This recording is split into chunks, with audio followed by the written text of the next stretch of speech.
Bismillah Rahman Rahim. Dear students, I am Dr. Saeed Irfan Raza, and today we are going to cover a very important vitamin, that is vitamin B12, which is also known as cobalamin. In this lecture, we will cover introduction of vitamin B12, cobalamin, chemistry, absorption, transport, storage, functions, recommended daily allowance RDA, that is dietary sources, deficiency symptoms, and treatment.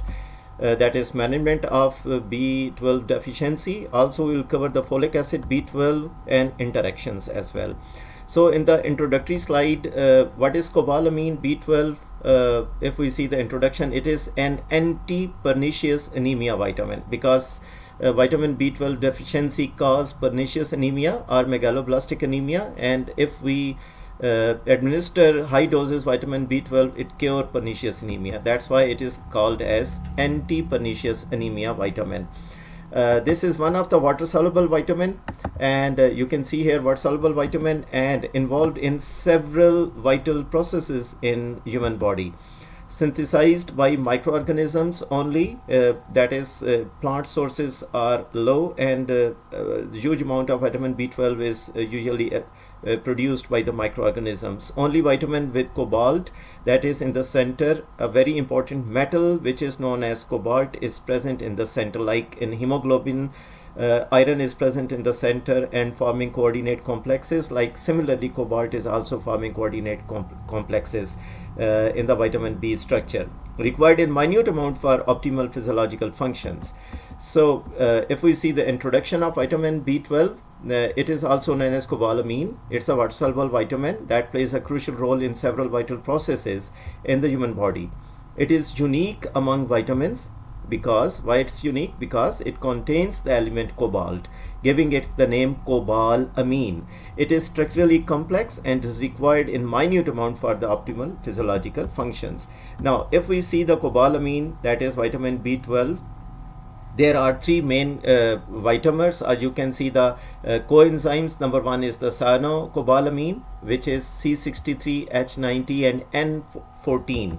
The structure of this cyanocobalamin is this is called cyanocobalamin because cyanide present here in this position. This is cobalt, which is present in the center, and this structure, this whole structure comprising of four rings A, B, C, and D, it is called Corin ring. Corin ring. So Corin ring is composed of four pyrrole rings, like of hemoglobin A, B, C, and D. And in that ring, hemoglobin के अंदर porphyrin ring जो है, iron is present in the center and forming four coordinate complexes. While in Corin ring of B12, it forming six coordinate covalent complexes. Number one is A, that is cobalt is forming a coordinate bond here with nitrogen, with this nitrogen, with this, and four nitrogens.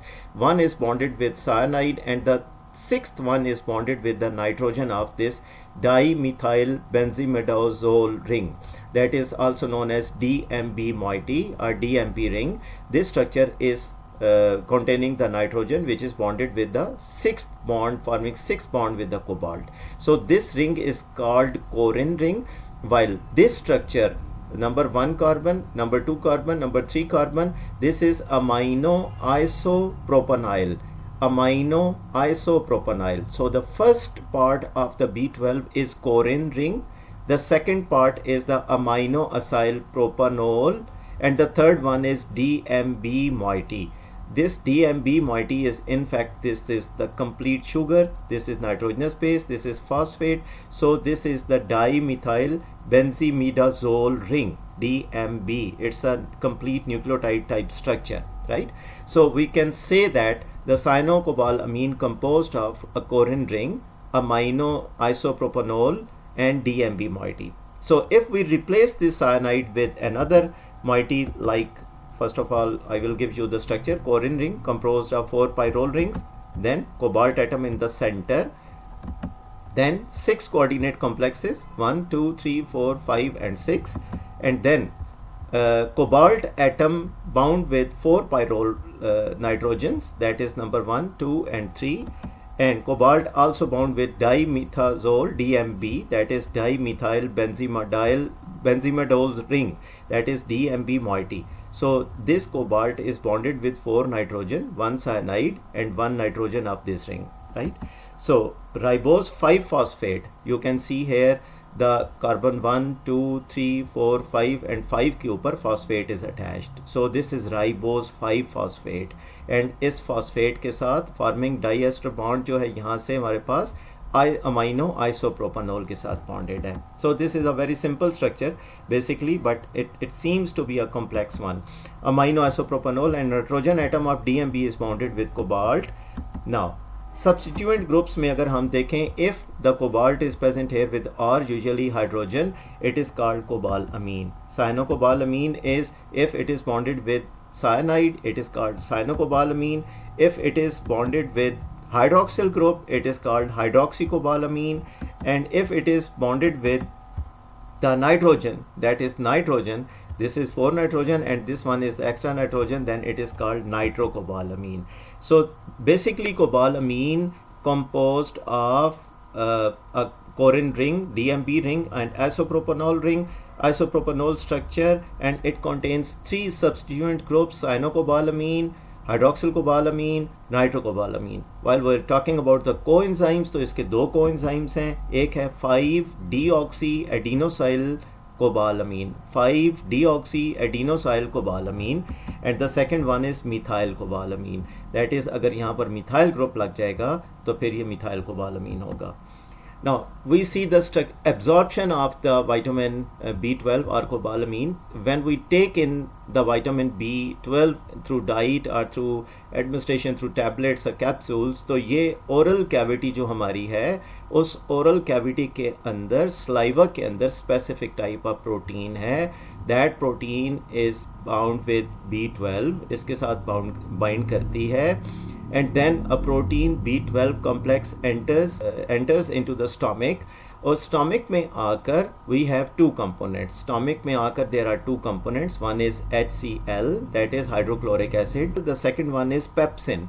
ठीक है, one is HCl and the second one is pepsin. These 2 components in the stomach, that is acid HCl and the pepsin, इस protein को B12 से separate कर देगा, उसको breakup कर देगा, राइट. अब स्टोमिक के अंदर there is another very important factor, that is intrinsic factor IF. ये प्रेजेंट है. This intrinsic factor binds with this B12 and form a IF-B12 complex, and this complex leaves the stomach and enters into the small intestine. It travels into the small intestine and in the last portion of the small intestine, ileum के अंदर ये क्या करेगा कि intrinsic factor IF and B12 यहाँ से ये mucosal sales के ऊपर रिसेप्टर्स हैं, इनके साथ बाइंड करेगा. B12 enters into the mucosal cells and from here it is absorbed in the bloodstream. Now intrinsic factor यहीं रह जाएगा and this enzyme जो यहाँ पर इसको ट्रांसपोर्ट करवा रहा है, it is also calcium dependent, right. अब यहाँ तक हम इसको रिपीट करते हैं. B12 स्लाइवरी ग्लैंड से प्रोटीन कंबाइन करके स्टोमिक में एंटर हुआ. यहाँ पर उस प्रोटीन को डिटैच किया गया through HCl and pepsin, and then another important protein, intrinsic factor, gets attached with the B12 and it enters into the small intestine. It travels into the small intestine and into the last part of the small intestine. ये mucosal sales के अंदर receptors हैं, calcium dependent transport होगी, यहाँ से ये transport करेगा mucosal cells में and B12 enters from here into the plasma, that is circulation में आ जाएगा.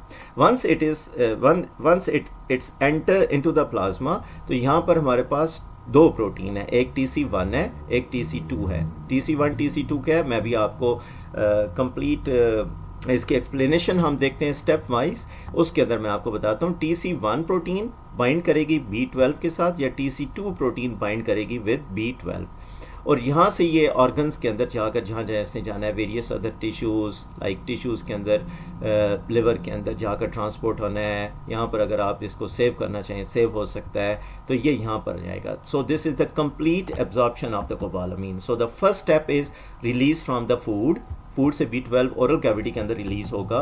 Binding with R protein bind करेगा. Release from R protein stomach में आकर R प्रोटीन सेपरेट हो जाएगी and then in the intestine जो स्टोमिकल पार्ट के अंदर इंट्रिंसिक फैक्टर इसके साथ बाइंड करेगा and then absorption in the ileum. यहाँ पर ये इलियम में एब्जॉर्ब होगा last part of the intestine में एंड देन स्मॉल इंटेस्टाइन में then transport into the blood, यहाँ से ट्रांसपोर्ट करेगा. So the first step is release from the food. Vitamin B12, also known as cobalamin, is bound to proteins in food. When ingested, it is released in the stomach due to action of gastric acid, that is hydrochloric acid, and the enzyme pepsin. ये दो factors हमने stomach में किए थे जो उस protein को release करेंगे. नंबर 2 है binding with R protein. Once released vitamin B12 binds with the R protein cobalophilin, which are glycoprotein produced in the salivary glands and stomach. This protects vitamin B12 from stomach acid, उसको save करेगा. Released from R protein in the small intestine, यहाँ से वो R protein release हो जाएगी. और pancreas in the duodenum, the first part of the small intestine, pancreatic proteases degrade R protein releasing vitamin B12. यहाँ से वो vitamin B12 को release करेगा. Then ये intrinsic factor के साथ bind होगी. Vitamin B12 then binds to intrinsic factor IF, a glycoprotein produced by parietal cells in the stomach. This complex B12 intrinsic factor complex is essential for absorption. अब जिन लोगों के अंदर intrinsic factor की deficiency होगी या pepsin की deficiency होगी, B12 absorption impossible हो जाएगी. So absorption in the ileum, अब क्या होगा? The vitamin B12 intrinsic factor complex travels to the ileum, the last part of the small intestine, where it binds to the specific receptors on the surface of enterocytes, intestinal cells. This allows vitamin B12 to be absorbed, which is calcium dependent, into the bloodstream. अब bloodstream में आएगा तो क्या होगा? Once absorbed, vitamin B12 binds to the another protein called transcobalamin 2 and transcobalamin 1. That is TC1 and TC2, which transports it through the blood to various tissues and organs, including liver, where it is stored. Vitamin B12 में involvement in methylation reaction, अगर हम इनके functions को देखें तो number 1 is that is cobalamin is involved in methylation reactions. Methylation हमारे पास DNA के अंदर हो रही है, प्रोटीन के अंदर हो रही है, मुख्तलिफ enzymes की methylation होती है, तो cobalamin vitamin B12 is essential. So if there is a deficiency of vitamin B12, तो हमारी DNA की synthesis, DNA methylation, protein methylation, post transcription and post translational modification नहीं हो सकेगी. So vitamin B12 acts as a cofactor for the enzyme methionine synthase, which catalyzes the conversion of homocysteine to methionine. Methionine is then converted to S-adenosyl methionine, SAM, a universal methyl group donor used in various methylation reactions. For example, methylation of DNA, protein, and lipids. These methylation reactions are crucial for gene expression or gene regulation, neurotransmitter functions, and the integrity of the cell membrane. So all these three important functions are compromised if there is a deficiency of vitamin B12, because if there is a deficiency of vitamin B12, there will be no methionine synthase activity where it works as a cofactor, and if the methionine synthase is deficient or it's not working because of deficiency of vitamin B12, homocysteine to methionine conversion, and from methionine methyl transporter जो है S adenosyl मैथ्योनिन Sam वो काम नहीं करेगा तो आपके neurotransmitter function, gene regulation, cell membrane की integrity compromised हो जाएगी. So here we can see the function of that, this is the homocysteine. ये होमोसिस्टीन कन्वर्ट हो रहा है मैथ्योनिन में with the help of enzyme methionine synthase, और जिस वक्त मैथ्योनिन कन्वर्ट होता है तो ये सैम बना रहा है, that is S adenosyl methionine, S adenosine methionine जो कि मिथाइल डोनर है, एंड this methyl group is transferred to the DNA और प्रोटीन. ठीक है. अब if there is homocysteine methionine जो कन्वर्जन है वो नहीं पॉसिबल, और ये homocysteine methionine conversion with the help of this methyl cobalamin हो रहा है. Methyl cobalamin is vitamin B12, and this methyl cobalamin is taken up by methyl synthase. So if there is a deficiency of this methyl cobalamin, methyl synthase cannot work and methionine production नहीं होगी, S-adenosyl methionine produce नहीं होगा, तो आपकी तीन functions जो है वो compromise हो जाएंगे. Number 1 DNA regulation, gene regulation, neurotransmitters और लिपिड्स की मिथाइलेशन और सेल इंटेग्रिटी, ये फंक्शंस आपके ब्लॉक हो जाएंगे. So this is how this methyl cobalamin and cobalamin is important in this conversion. The second reaction is role in red blood cell formation. So if there is a deficiency of vitamin B12, red blood cells formation affect होगी. कैसे? Vitamin B12 is vital for the proper maturation of the red blood sales in the bone marrow. It helps maintain the integrity of the DNA synthesis. वही पिछले वाला function जो हमने इसमें देखा है. In the enterocyte precursors preventing defective cell formation, vitamin B12 deficiency results in megaloblastic anemia, where red blood cells become large and ineffective. Number 3 function is nervous system function. Vitamin B12 is required for maintenance of health of myelin sheath. अच्छा, अब ये health of myelin sheath किस तरह होती है?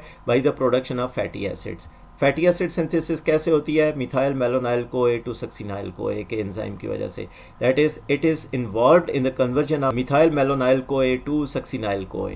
Process that affects fatty acid synthesis necessary for maintain myelin. So myelin sheath के अंदर, nervous system के अंदर विटामिन बी का क्या रोल है कि माइलिन शीथ की मेंटेनेंस करता है through production of fatty acid.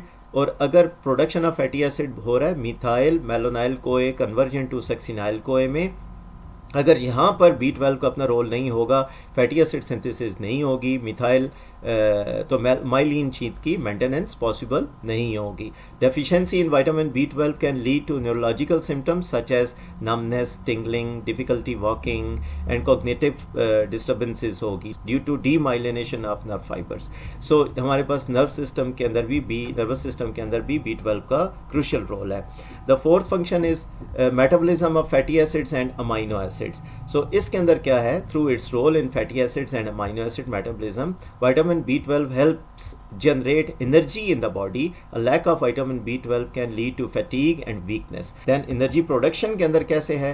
Vitamin B12 act as a coenzyme for methyl malonyl CoA mutase which convert methyl malonyl CoA to succinyl CoA. TCA cycle का ये part है और यहाँ से आपकी मेन ATP प्रोडक्शन हो रही है. A step in metabolism of certain fatty acids and amino acids. This reaction is crucial for the production of energy from these compounds and for their proper integration into citric acid cycle. So आपका succinyl कोए TCA के अंदर जा रहा है और आपका TCA block होगा, ATP जनरेशन ब्लॉक होगी, ओवरऑल आपकी एनर्जी प्रोडक्शन ब्लॉक हो जाएगी if there is deficiency of vitamin B12. So इसी को अगर हम यहाँ पर देखें तो साइटोसोल्स के अंदर आपका होमोसिस्टीन मैथ्योनीन में कन्वर्ट हो रहा है एंड दिस रिएक्शन रिक्वायर्स क्या? Methyl कोबालामीन.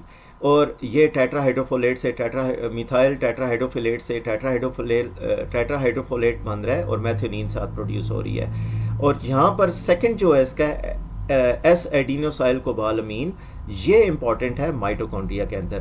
That is methyl malonyl CoA to succinyl कोए TCA साइकिल के अंदर फिर ये बाहर आएगा और अपना काम करेगा. So these are some of the very important functions, crucial functions of the vitamin B12. So if we see the RDA of vitamin B12, adult के अंदर 1 to 2 माइक्रोग्राम पर डे है, चिल्ड्रन के अंदर 0.5 1.5 माइक्रोग्राम पर डे है, pregnancy lactation में 3 microgram per day है. सो अगर हम इसकी डाइटरी सोर्सेज देखें तो डाइटरी सोर्सेज में लिवर है, किडनी है, मिल्क है, कर्ड है, एग्स है, फिश है. और कर्ड इज़ द बेसिकली की कंपोनेंट ऑफ द डाइट जहाँ से आप विटामिन B12 ले सकते हैं. The reason is it contains number of microbes और ये माइक्रोब्स हेल्प करते हैं विटामिन B12 प्रोडक्शन के अंदर. Chicken is a good source as well. So now if we see the cobalamin deficiency तो we will see number of अभी हमने जो functions देखे हैं उन functions की deficiency होगी. dizziness, rapid heart rate, finger hand numbness, tingling होगी, बैलेंस प्रॉब्लम होगा वॉक के अंदर, मसल फटीग होगी और हेडेक होगा.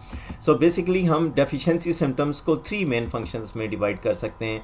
hematological symptoms, neurological symptoms, psychiatric symptoms and gastrointestinal symptoms. These are not the 4 important deficiency symptoms. अब hematological symptoms में there are 3-4 main symptoms. Number 1 fatigue होगी hypoxia की वजह से, weakness होगी, shortness of breath होगी, dizziness होगा, pale और jaundice skin होगी because megaloblastic और pernicious anemia भी होगा folate की वजह से.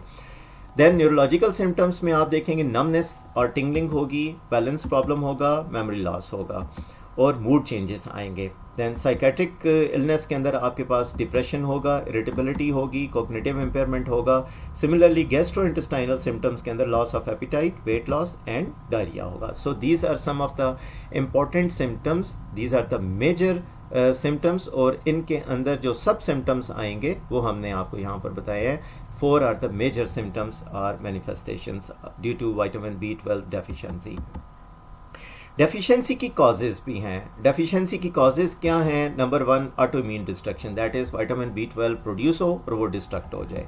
Number 2 heredity absorption, that is malabsorption, या that is vitamin B12 absorb ही ना हो सके because of deficiency of pepsin और इंट्रिंसिक फैक्टर, या जो हमने TC1 TC2 कॉम्प्लेक्स पढ़े थे वो प्रोटीन्स हैं, उनकी डेफिशिएंसी म्यूटेशंस की वजह से होगी तो हेरिडिटी मेल एब्जॉर्प्शन होगी. Number 3 insufficiency of intrinsic factor at HCl stomach के अंदर. डाइटरी डेफिशिएंसी हो, आप इनटेक ही ना कर रहे हो डाइटरी सोर्सेज से, स्ट्रिक्ट वेजिटेरियन डाइट हो. अब इसका डायग्नोसिस किस तरह होगा? So if you are physician तो आप एडवाइस करेंगे सीरम विटामिन B12 लेवल्स को जो कि डाउन होंगे ऑब्वियसली. कंप्लीट ब्लड काउंट अगर आप CBC देखेंगी तो CBC के अंदर RBC काउंट जो है वो 1.63 टोटल. हीमोग्लोबिन आपका डाउन होगा, MCV आपका इनरेस्ड होगा, हिमेटोक्रिट आपका तकरीबन इसके ऊपर इफेक्ट नहीं होगा, लेकिन RDW परसेंटेज जो है वो अफेक्ट होगी, वो बहुत ज़्यादा होगी. ये वो परसेंटेज है कि the size of the major size, big size and the small size और the range of the RBCs different produce होंगे. सीरम फोलेट लेवल आपका डाउन होगा, सीरम कोबालामीन आपका डाउन होगा. होमोसिस्टीन मेथियोनिन अगर आप देखेंगे वो इंक्रीज़ होगा. इंट्रिंसिक फैक्टर एंटीबॉडी टेस्ट अगर आप करेंगे पर्नीशियस एनीमिया आपके सामने आएगा. पर्नीशियस एनीमिया अगर है तो आपका इंट्रिंसिक फैक्टर डेफिशिएंसी हो रही है. हेमाटोलॉजिकल एबनॉर्मेलिटीज़ में तो डॉक्टर आपको 100 to 1000 माइक्रोग्राम एडमिनिस्टर करेगा. फोलिक एडमिनिस्ट्रेशन जो है, फोलिक एसिड एडमिनिस्ट्रेशन होगी. But if you are suffering from neurological symptoms like अभी हमने देखा था प्रोलॉन्ग विटामिन B12 डेफिशिएंसी है तो it persist for a long time, may be 2, 3, 4 months, और आपको heavy doses intramuscular that is ये देनी पड़ेगी combined supplement with B12 and folate के साथ. मेगालोब्लास्टिक एनीमिया भी इसी में आएगा. सो इसमें डोजेस क्या क्या होंगी इन डिफरेंट एज ग्रुप्स? तो you will see the 0 to 6 आप एडिक्वेट इनटेक अगर आपके पास होगा तो 0.4 मिलीग्राम माइक्रोग्राम मेल फीमेल के अंदर. 7 to 12 months के अंदर 0.5 to 0.5 है मेल फीमेल के अंदर. 4 to 8 के अंदर 1.2 है. 9 to 12 के अंदर 1.5 है. बट 14 years एंड प्लस के अंदर जैसे अगर स्पेशली प्रेगनेंसी एंड लैक्टेशन अगर 2.5 माइक्रोग्राम तक ये लेकर जाएगा. Now what is folate trap? This is very important topic. इसके अंदर क्या है कि फोलेट जो है टेट्राहाइड्रोफोलेट जो THF है इट इज़ कन्वर्टेड टू हाइड्रोफोलेट. तो फोलेट ट्रैप क्या चीज़ है? Because of vitamin B12 deficiency the folate जो सर्कुलेशन के अंदर होगा वो ट्रैप हो जाएगा. Biochemical situation in which folate B12 vitamin B9 becomes trapped in a form that cannot be used to synthesize DNA. Due to a deficiency of vitamin B12, this situation interferes with the normal cellular functions and lead to megaloblastic anemia. अब हम इसको यहाँ पर explain करते हैं. देखें जी, अगर हमारे पास होमोसिस्टीन है, होमोसिस्टीन के 2 रूट्स हैं. होमोसिस्टीन सिस्टाथायोन और सिस्टीन यहाँ पर जा रहा है, जो B6 है. होमोसिस्टीन यहाँ पर जा रहा है. ये सिस्टीन यहाँ से अगर सेकंड रूट लेगा तो homocysteine methyl transferase HCMT enzyme है. इसमें B12 एज अ को एंजाइम यूज़ हो रहा है. होमोसिस्टीन मिथाइल ट्रांसफरेज ये एंजाइम क्या करता है? होमोसिस्टीन को मेथियोनिन में कन्वर्ट करता है. So homocysteine methyl transferase requires cobalamin that is B12. अब इसकी B12 की डेफिशिएंसी होगी तो होमोसिस्टीन मेथियोनिन में कन्वर्ट नहीं होगा. मेथियोनिन में कन्वर्ट नहीं होगा तो Sam that is S adenosyl methionine जो मेथियोनिन कैरियर है वो DNA को और प्रोटीन की मिथाइलेशन नहीं करेगा तो ये फंक्शन कॉम्प्रोमाइज़ हो जाएगा. अब ये B12 डेफिशिएंसी है तो B12 एक साइड से होमोसिस्टीन को टेकअप करके मेथियोनिन कन्वर्ट कर रहा है with the help of THF tetrahydrofolate. So homocysteine and tetrahydrofolate, these are the two components required by homocysteine methyl transferase to produce methionine in the presence of B12 as a coenzyme. तो tetrahydrofolate use नहीं होगा. Tetrahydrofolate use नहीं होगा तो आपका folate trap हो जाएगा. Folate डाईहाइड्रोफोलेट and tetrahydrofolate के अंदर कन्वर्ट नहीं हो सकेगा. इसकी कंसंट्रेशन इंक्रीज हो जाएगी. So if there is B12 deficiency HCMT will not work and folate level accumulate हो जाएगा सर्कुलेशन में. आप चेक करवाएंगे प्लाज्मा फोलेट लेवल तो आपको इंक्रीज मिलेगा. But if there is a deficiency of tetrahydrofolate तो फिर आपका मेगालोब्लास्टिक एनीमिया अपीयर होगा. विटामिन लाइक कंपाउंड के अंदर अगर हम आए तो there are few vitamin like compounds, they are not vitamin but vitamin like compounds because they function like vitamins. So number 1 is choline, number 2 inositol, number 3 lipoic acid, PAB, number 5 is bioflavonoid and antivitamin. अब इनके functions क्या हैं? Choline जो है it is a component of phospholipid and choline is basically phospholipid के साथ lecithin बना रही है. So lecithin is a very important phospholipid. Prevent liver fat accumulation. Choline का फंक्शन क्या है? It prevents liver fat accumulation. Then phospholipid lipoproteins and triacylglycerol की glycerol की सिंथेसिस करती है. व्हाट? कोलिन. इनोसिटोल क्या कर रहा है? Inositol is synthesis of phosphatidyl inositol which is cell membrane component. Lipotropic factor, secondary messenger, calcium, ये सब कुछ प्रोड्यूस हो रहा है इनोसिटोल से. देन लाइपोइक एसिड, इसका क्या फंक्शन है? It is the sulphur containing vitamin like compound involve in decarboxylation. That is अगर कोई चीज़ कार्बोक्सिलेटेड है, कार्बन डाइऑक्साइड रिमूव करके डीकार्बोक्सिलेशन काज करेगा. So conversion of pyruvate to acetyl CoA and alpha ketoglutarate, ये सारी कन्वर्जन्स पायरोवेट से acetyl CoA and alpha ketoglutarate, oxaloacetate and number of other components जो हैं वो लाइपोइक एसिड ही काम कर रहा होता है. Para amino benzoate that is पैब, इसका क्या फंक्शन है? Associated failure of lactation, graying of hairs, then synthesized by bacteria. PAB is synthesized by bacteria. Drugs like sulfonamide and competes with PAB. And the last one is flavonoid. Flavonoid जो है वो vitamin P that is permeability से related है, act as antioxidant, protect ascorbic acid, vitamin C को protect करता है, use to treat vascular abnormality. So dear students, these are some of the very important vitamin like compounds you should study in detail from your book, text book as well. This is just the outline of vitamin-like compounds, and in this lecture we studied in detail about the structure, functions, absorption, deficiencies of vitamin B12 and the management treatment as well. Thank you very much dear students, and wait for the next vitamins lectures. Thank you.